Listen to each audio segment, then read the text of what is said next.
Tak v první řadě vlastně přinese rychlost. Přinese rychlost, která tam aktuálně nebyla, přinese stabilní připojení, přinese velkou bezpečnost.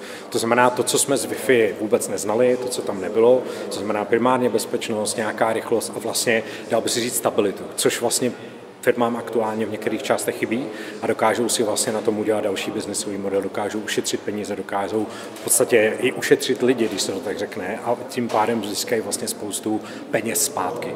Wi-Fi je ideální síť vlastně pro nějaké officeové účely, pro to, když lidi mají kancelářské prostory, to je, si myslím, super, ale pro ty kritické systémy je vlastně 5G primárně určená. To znamená, když potřebujete rychlé rozhodování, potřebujete, aby data tekla tam, kam mají, aby tekla v nějakém čase, tak to je úplně ideální. Jakmile se bavíme o mobilitě, to znamená, potřebujete hýbat nějakým layoutem továrny, potřebujete něco měnit, nechcete dělat znova kabely, ani nechcete používat Wi-Fi, tak samozřejmě 5G se nabízí.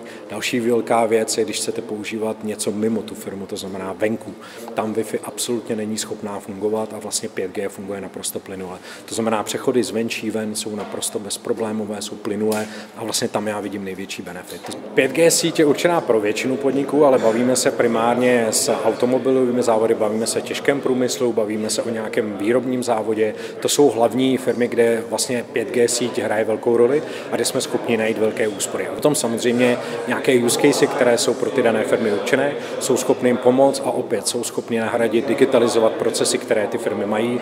Je schopná ta síť vlastně pomáhat s nějakou, řekněme, dalším růstem té společnosti a vlastně dalšími věcmi, které jsou zatím jakoby schované.